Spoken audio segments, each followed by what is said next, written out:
अब चीन को अपने ही देश से मिल रही है सलाह। चीन के अति राष्ट्रवाद के खिलाफ चीनी विशेषज्ञ।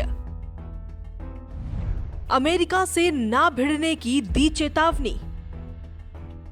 चीन हर तरफ अपना साम्राज्य फैलाने की कोशिश कर रहा है, वहीं कोरोना वायरस की वजह से कई देश उसके खिलाफ हैं।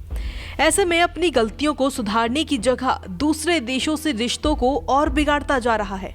इसी कड़ी में उसकी ये दुश्मनी अमेरिका तक पहुंच चुकी है। भले ही जिनपिंग ये ना माने कि अमेरिका उनसे कहीं ज्यादा ताकतवर देश है, लेकिन चीन के विशेषज्ञ इसको भली भांति समझ रहे हैं। चीन के विदेशी मामलों के विशेषज्ञ युआन नानशेंग ने शी जिनपिंग को चेतावनी दी है कि उन्हें देश में अति राष्ट्रवाद से बचना चाहिए।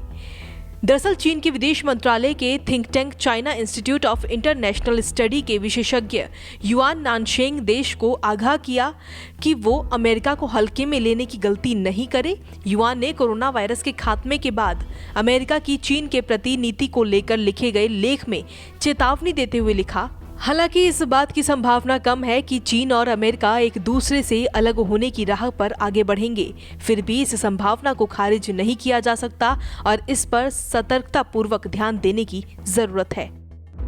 चीन के दुनिया भर में कोरोना वायरस को लेकर सहायता देने के दावे और अमेरिका पर इस महामारी के ठीक ढंग से नहीं संभाल पाने के आरोप के बाद भी युआन शी जिनपिंग सरकार को फूंक फूंक कर कदम उठाने की सलाह दे रहे हैं। उन्होंने कहा, कोरोना वायरस को चीन के उभार के ऐतिहासिक अवसर के रूप में देखना एक रणनीति भूल है। चीन अगर देश में अतिराष्ट्रवाद को तेजी से बढ़ने देता है तो अंतर्राष्ट्रीय समुदाय इसे गलत रूप देकर ये समझ सकता है कि पेइचिंग चाइना फर्स्ट की नीति अपना रहा है। दरअसल जिस कोरोना नाम की महामारी ने पूरी दुनिया में तांडव मचा रखा है, उस वायरस की शुरुआत चीन के वुहान में हुई थी, जिसको लेकर चीन ने आज तक सही आंकड़े नहीं बताए और ना ही इस वायरस को लेकर सच्चाई बताई। कोरोना के कारण कई देशों की अर्थव्यवस्था काफी कमजोर हो चुकी है, जिनमें भारत और अमेरिका जैसे बड़े देश भी शामिल हैं। युआन नानशेंग ने कहा, कोरोना वायरस से अमेरिका की अर्थव्यवस्था कमजोर हुई है, लेकिन इसका मतलब ये नहीं है कि चीनी अर्थव्यवस्था इस अवसर का फायदा उठा लेगी। अपनी अत्याधुनिक तकनीक, सबसे बड़े उपभोक्ता बाजार, वित्तीय बाजार और वैश्विक मुद्रा के बल पर अमेरिका सबसे पहले इस आर्थिक संकट से निकल जाएगा और पुराने रास्ते पर वापस आ जाएगा।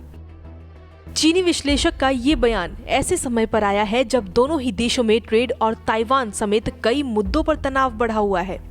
युआन ने वुल्फ वॉरियर की जगह पर डेंग जियाओपिंग की नीति को फिर से अपनाने की सलाह दी है। उन्होंने कहा कि अपनी क्षमता को छिपाकर रखो और अपने समय का इंतजार करो। हालांकि चीन किसी की कोई बात ना मानकर सिर्फ अपनी अति राष्ट्रवाद की नीति चला रहा है और इसी कारण आज कई देश उसके दुश्मन बन चुके हैं, जिनमें अमेरिका का नाम भी शामिल है। फिलहाल देखना होगा कि चीन अपने युआन के इस बयान पर कितना ध्यान देता है। Bureau report, Punjab Kesari. हमसे जुड़े रहने के लिए हमारे YouTube चैनल को सब्सक्राइब करें और नई वीडियो की नोटिफिकेशन के लिए बेल आइकॉन को दबाएं। अगर आप ये वीडियो Facebook पर देख रहे हैं तो लाइक जरूर करें और ज्यादा से ज्यादा शेयर करें। धन्यवाद।